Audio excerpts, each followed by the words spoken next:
Good evening everybody. Over on the mecanozone.com Facebook page we have several ongoing theme builds. There's a variety of subjects. I think there's about 5 or 6 of these themes now, and 2 have been, for want of a better word, inspired by the virus. Around about April last year we had a new one which was health and medical models, which hasn't had much activity if I was honest, and this one has only been going about a month. Basically come to me just looking out the window, and that's what it is. View from you.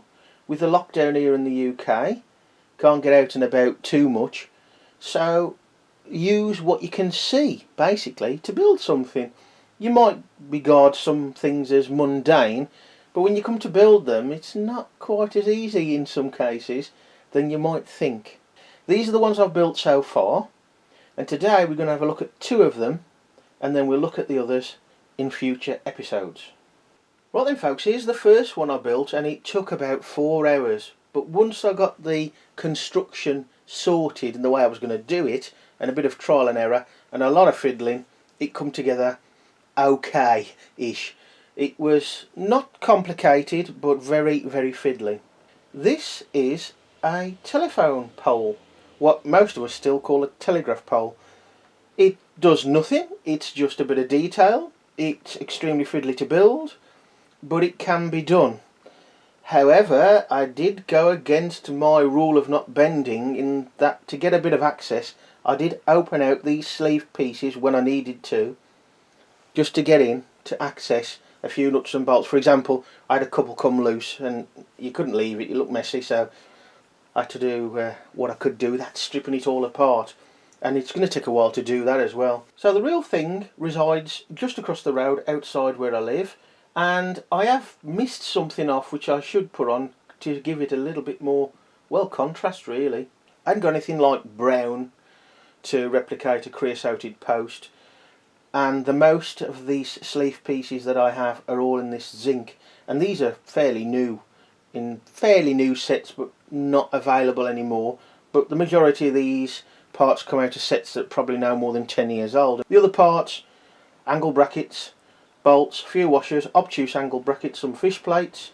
Majority of the bolts are standard length, but perhaps due to, say, some of the thicknesses of some of the metals and overlapping some of the parts inside that make up the construction, I have had to use 9.5mm 3/8 inch bolts here and there.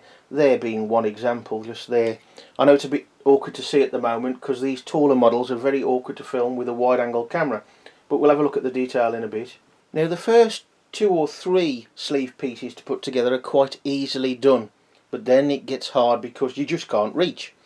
So I came up with a bit of a system, a bit of trial and error, and well, maybe a bit of swearing, and they're not full-size standard strips. I've just done this so it's easier for you to see. Inside there's a load of mostly 9-hole narrow strips, and inside there they link up, and this is where you get a bit of a problem with the length of bolts not being quite long enough. When they overlap it's just enough to make the standard bolts not really long enough, but for the most part I got away with that. So you arrange your strips, and the first 2, I started at the top, was quite easy. You get a couple of 9-hole narrow strips and you put the bolts in to the strips where you want them in the model. Again, when it's just 2 or 3 sleeve pieces long, very easy to do, and if you make a mistake, very easy to adjust.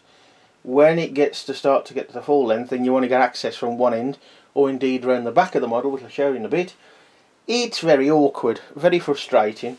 So whilst it looks a fairly simple model in detail, of course it doesn't do nothing, it's very frustrating really. So you get your strip, again this would be a narrow strip, you put your bolts through where you want them to be. I've just put one in there to show you there. Then you fit the strip into the sleeve piece inside with the bolt sticking out, and you progress like that, doing that all the way along, all the way to the bottom. But what you can do, if you look round here, the sleeve pieces have got a slot, and I'll try and share a bit of a close-up and you can see the inside construction. What I did do, as I've already mentioned, I did open these up so I could get access. There was a couple of times where I needed to get in and I got just enough room to get just enough of an Allen key on a bolt head to tighten one or two loose bolts up, but it is very awkward just because of lack of access.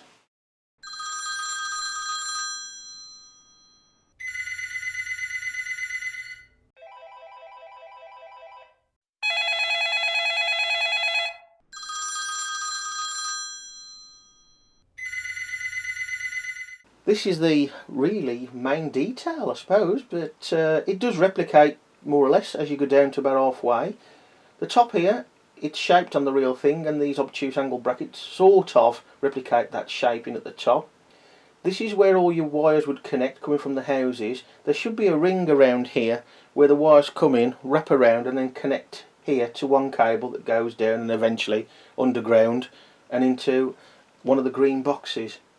I forgot to put that on if I was honest, but all it would need is slacken this bolt off, wrap it round the bolt at the back, or just put it behind one of the fish plates. It's not going to have to be structurally sound, and then let it drop down to perhaps just before halfway and tuck it inside. It's extremely awkward to see, but this is one of the better ones to put into the pole. This sleeve piece actually is a little bit more wide. It's slightly less well formed than the others, which was beneficial for me. It's very awkward to see, but I'll try and light it up by rotating it. You can see there's narrow strips in the bolts. There's an overlap which does not make it easy to put things together. The neatness, if you like, of using standard bolts meant that just really the nuts were showing. On a couple of them I only just got away with it, but as you can see, like here, where as well as overlapping inside, the additional thickness of an angle bracket was too much, and I had to use a 9.5mm bolt, which is 3/8 inch. And the complete opposite to the telegraph pole is this extremely simple build. It took longer to find the parts than actually build it. For the base, just a 1.5 inch pulley helped to keep it reasonably stable. It does tend to fall over sometimes. Axle, rod and strip connector, 5L strip in a shade of green that's very similar to this public footpath sign that's outside. The two narrow fish plates, they're there to poorly, to be honest, replicate the arrow that is probably stuck on these days, and it should say public footpath there, but very easy to do. And whilst it's not very interesting, it was very easy to do and quite satisfying really after the rigours of building the telegraph pole.